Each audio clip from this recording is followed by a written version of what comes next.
કેમ છો વિદ્યાર્થી મિત્રો? પ્રકરણ 1 પાક ઉત્પાદન અને વ્યવસ્થાપન. અહીં પહેલી અને બુજો ઉનાળાના વેકેશનમાં એમના કાકાના ઘરે જાય છે, જેઓ ખેડૂત છે. અને ઓબ્વિયસલી ખેડૂતના ઘરે જે ખેતી કરવાના સાધનો છે, જેમ કે ખુરપી, દાતરડું, પાવડો, હળ વગેરે તેઓ જુએ છે. અને તેનો ઉપયોગ શું થાય છે એ મનમાં વિચારે છે અને એમના કાકાને પૂછે છે. એ સાથે જ આપણે બીજી વસ્તુ જોઈએ કે દરેક સજીવને ખોરાકની આવશ્યકતા હોય છે. વનસ્પતિ પોતાનો ખોરાક જાતે બનાવે છે, પણ આપણે બનાવી શકતા નથી. લીલી વનસ્પતિ જે હોય છે એ પોતાનો ખોરાક પ્રકાશ સંશ્લેષણની પ્રક્રિયા કરીને પોતાનો ખોરાક જાતે બનાવે છે. મનુષ્ય સહિત દરેક જ પ્રાણીઓ પોતાનો ખોરાક જાતે બનાવી શકતા નથી. બીજા કોઈ પ્રાણી તેમજ વનસ્પતિ પર નિર્ભર રહે છે.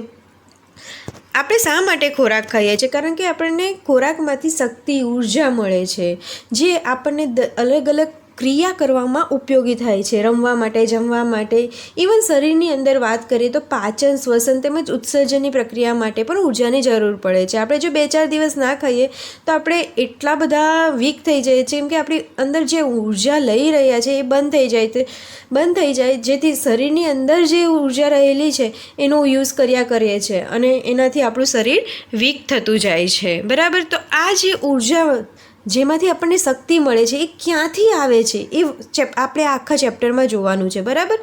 હવે જે ઉર્જા જે અન્નમાંથી આવે છે અને પ્રાણીઓના માંસ ખાઈને પણ આવે છે, તો આપણે અહીંયા આ આખું ચેપ્ટર અન્ન પર આધારિત છે. એટલે આપણે જોઈએ કે ખેતી કેવી રીતે થાય છે, અલગ અલગ ટાઈપની ખેત પદ્ધતિઓ કેવી રીતે ખેતી કરવાનું શરૂ થયું, એ દરેક વસ્તુ આપણે આ ચેપ્ટરની અંદર જોવાના છે. લગભગ 10,000 ઈસવીસન પૂર્વે મનુષ્ય ભટકતું જીવન જીવતો હતો. તે ખોરાકની શોધમાં અને રહેઠાણની શોધમાં આમ તેમ ભટકતો રહેતો હતો. એ કાચા જ ફળ અને શાકભાજી ખાતો હતો. પછી તેણે ધીરે ધીરે પ્રાણીને શિકાર કરવાનું શરૂ કર્યું. પછી આગની શોધ થઈ ને પછી એ શેકીને ખાતો શરૂ થયો. ધીરે ધીરે તેઓ ખેતી કરવાની ચાલુ કરી. ડાંગર, ઘઉં અને અન્ય ખાદ્ય પાકોનું ઉત્પાદન કર્યું અને આ રીતે ખેતીની શરૂઆત થઈ હતી. બરાબર? તો સૌથી પહેલો ઇમ્પોર્ટન્ટ ક્વેશ્ચન અહીંયાથી જ તમારું ચેપ્ટર સ્ટાર્ટ થાય છે કે પાક કોને કહેવાય. કંઈક મોટું ખેતર હોય જેમાં એક જ પ્રકારના બીજ ઉગાડવામાં આવેલા હોય, એટલે કે ધારો કે ઘઉં ઉગાડ્યા હોય તો ઘઉંનો પાક, જુવાર ઉગાડ્યા હોય તો જુવાર, ડાંગર ઉગાડ્યા હોય તો ડાંગર, તો એને પાક કહેવાય. જો આપણે complete word to word definition જોઈએ, જ્યારે કોઈ એક જ પ્રકારના છોડને કોઈ સ્થાન પર મોટી માત્રામાં ઉગાડવામાં આવે તો તેને પાક કહેવાય. એક જ જગ્યાએ મોટા સ્થાનમાં એક જ પાકને મોટી માત્રામાં વધારે જથ્થામાં ઉગાડવામાં આવે તો તેને પાક કહેવાય. અહીંયા આપણને ઘઉંનો પાક વિશેનું એક ઉદાહરણ આપવામાં આવેલું છે. એ જ રીતે એવું જરૂરી નથી કે ખાલી અનાજ જ, ફ્રૂટ પણ અમુકને ચીકુવાળી હોય છે, એવી રીતે ફ્રૂટ અલગ આંબાવાળી હોય છે. બરાબર? અને આપણો ભારત એક એવો દેશ છે જ્યાં ઋતુ અનુસાર પાક ઉગાડીએ છીએ, તો એના વિશે પણ તમારે મોસ્ટ ઇમ્પોર્ટન્ટ આ જ ચેપ્ટરમાં જોવાનું છે કે ખરીફ પાક છે એ ખરીફ પાક કયા મહિનાથી કયા મહિના સુધીમાં હોય છે, તો કે જૂનથી સપ્ટેમ્બર સુધી. જે પાક વરસાદની ઋતુમાં થાય અથવા વરસાદની ઋતુમાં રોપવામાં આવે તેને આપણે ખરીફ પાક કહીએ છીએ. ફોર એક્ઝામ્પલ ડાંગર, મકાઈ, સોયાબીન, મગફળી, કપાસ. એના પછી છે રવિ પાક. રવિ પાક શિયાળામાં રોપવામાં આવે. ઘઉં, ચણા, વટાણા, અળસી, તો એને આપણે રવિ પાક કહીશું. બરાબર? તો આ બંને પાક તમારે યાદ રાખવાના છે, ખરીફ પાક અને રવિ પાક. પછી પાક ઉત્પાદનની મૂળભૂત પદ્ધતિ, કઈ મૂળભૂત પદ્ધતિઓ છે એ બધી જ યાદ રાખવાની છે અને બધા વિશે આપણે ડિટેલમાં આ ચેપ્ટરમાં જોવાનું છે. કે ભૂમિને તૈયાર કરવી, કે જમીનની અંદર શું નાખવું જોઈએ, જમીનને પોચી કેવી રીતે બનાવવી, એ બધું. એના પછી રોપણી, એટલે કે બીજ વાવવાનું છે. એના પછી એ બીજ સારી રીતે ઉગે એની માટે કુદરતી અથવા કૃત્રિમ ખાતર આપીએ. પછી પાણી બરાબર એને યોગ્ય ટાઈમે મળી રહે, એટલે કે સિંચાઈ. પછી આજુબાજુમાં જે વચ્ચે કચરું ઉગી નીકળે છે, એટલે કે નીંદણથી રક્ષણ, એ કેવી રીતે કાઢવું.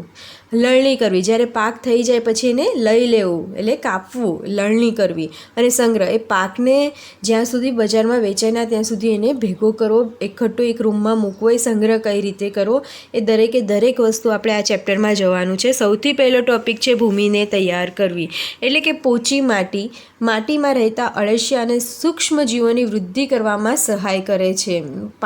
માટી પોચી હશે તો એની અંદર જે અળસિયા છે અને સૂક્ષ્મ જીવો છે એ એન કેન પ્રકારે જે અનાજ છે એને ખાતર તરીકે ઉપયોગમાં આવે છે, એટલા માટે ખેડૂતના મિત્ર છે. અને એમાં વૃદ્ધિ થશે તો ખાતરમાં વૃદ્ધિ થશે, એટલે કે સેન્દ્રિય પદાર્થ વધતા જ જશે. એ અળસિયા મરી જશે, એની સાથે એનું જે વેસ્ટેજ નીકળશે એ બધું જ સળતા સેન્દ્રિય પદાર્થ બની જાય છે, હ્યુમસ બને છે, જે આપણા જે પ્લાન્ટ્સ વાવેલા છે એની માટે ખૂબ ઉપયોગી છે. માટીમાં ખનિજ, પાણી, વાયુ તથા કેટલાક સજીવો પણ જોવા મળે છે. એની સાથે મૃત વનસ્પતિ તેમજ પ્રાણીઓ પણ જમીનમાં જોવા મળે છે. એ સજીવોનું વિઘટન પામે છે અને મૃતદેહમાં કેટલાક એવા પોષક તત્વો છે જે જમીનમાં ભળી જાય છે. આ પોષક તત્વો વનસ્પતિને દ્વારા શોષણ પામે છે અને એનું સરસ રીતે વૃદ્ધિ થાય છે. જ્યારે ઉપરની સપાટી પર કેટલાક સેન્ટીમીટર સુધી જ ભૂમિ વનસ્પતિમાં વૃદ્ધિમાં સહાય કરે છે, પછી નીચે એટલા બધા મૂળિયા જતા નથી, એટલે ઉપરનો જે મેઇન પડ છે એ જ એની વધારે વૃદ્ધિ થાય વનસ્પતિની એની માટે સહાય થાય છે. એટલે એટલી જમીનને આપણે પોચી રાખવી પડે છે, ઉપર નીચે પલટાયા કરવું પડે છે, એટલે પાણી પણ સરસ શોષાઈ શકે, સૂર્યતાપ બી થોડો ઘણો પહોંચી શકે.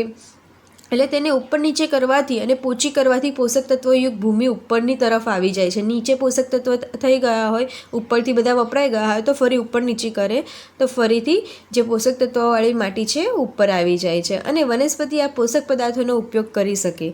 એટલા માટે માટીને ઉપર નીચે અને પોચી કરવી. ઠીક છે, ઓકે. હવે આપણે આગળ જોઈએ. માટીને ઉપર નીચે પોચી કરવાની જે પ્રક્રિયા છે એને ખેડાણ કહેવાય. આ પ્રક્રિયાને આપણે હળ ચલાવીને કરીએ છીએ. હળ લાકડાનું અથવા લોખંડનું બનેલું છે. જો માટી અત્યંત સૂકી હોય તો ખેડની અગાઉ તેને પાણી, જો માટી એકદમ સૂકી હોય તો પહેલાં પાણી થોડું છાંટીને એને પોચી થોડીક નરમ બનાવવામાં આવે જેથી હળ આરામથી ચાલી શકે. એટલે ખેડેલ ખેતરમાં માટીમાં મોટા મોટા ટુકડા હોઈ શકે છે જેને આપણે ઢેફા કહીએ છીએ. માટીના મોટા ટુકડાને શું કહીશું? ઢેફા કહીશું. તેને એક પાટિયાની મદદથી તોડવા આવશ્યક હોય છે. હવે મોટા મોટા જે ઢેફા છે એને આપણે તોડવા પડશે. વાવણી અને સિંચાઈ માટે ખેતરને સમથળ કરવું આવશ્યક છે. આપણે કંઈક પાક વાવવા માટે અને પાણી આપવા માટે એક લેવલનું સીધું ખેતર કરવું જરૂરી છે, જેને આપણે સમાર કહીએ છીએ. ઇંગ્લિશમાં એને લેવલર કહેવામાં આવે છે. કેટલીક વખત જમીનને ખેડતા પહેલાં કુદરતી ખાતર પણ ઉમેરવામાં આવે છે, કે પહેલેથી થોડું ઘણું કુદરતી ખાતર ઉમેરી દઈએ તો છેક સુધી વધારે વાંધો ના આવે, જેથી ભૂમિમાં કુદરતી ખાતરનું સંમિશ્રણ વ્યવસ્થિત થઈ શકે. જમીનમાં બીજ રોપતા પહેલાં જમીનને પાણી પણ આપવામાં આવે છે. ખેતીના ઓજારો આપણે જોઈએ. હળ, ખરપિયો, કલ્ટિવેટર. તો સૌથી પહેલાં અહીંયા આપણે હળ વિશે જ વાત કરી લઈએ કે પ્રાચીન સમયથી જ હળનો ઉપયોગ કરીએ છીએ જમીનને ખેડવા માટે, ખાતર ભેળવવા માટે, એટલે કે ખાતર માટીની અંદર નાખવા માટે, નીંદણનો નિકાલ કરવા માટે તેમજ માટીને ખોદવામાં પણ તેનો ઉપયોગ થતો હતો. આ ઓજાર લાકડાનું બનેલું હોય છે, જેમાં બળદની જોડ અથવા અન્ય પ્રાણીઓની સહાયતાથી ખેંચવામાં આવે છે. તેમાં લોખંડની મજબૂત ત્રિકોણાકાર પટ્ટી આપેલ હોય છે, નીચે આકૃતિ આપેલી જ છે, જેને આપણે ફાલ કહીશું. હળનો મુખ્ય ભાગ જે લાંબો લાકડાનો બનેલ છે તેને હળ શાફ્ટ કહીશું અને તેના એક છેડા પર હેન્ડલ હોય છે, જ્યારે બીજે છેડે મોટી ધરીવાળો ભાગ છે એને આપણે જોત કહીશું, એટલે કે બીમ, જેને બળદની ગરદન પર રાખવામાં આવે છે. એમ સીધું બળદની ગરદન પર રાખે ને તે. ઓકે.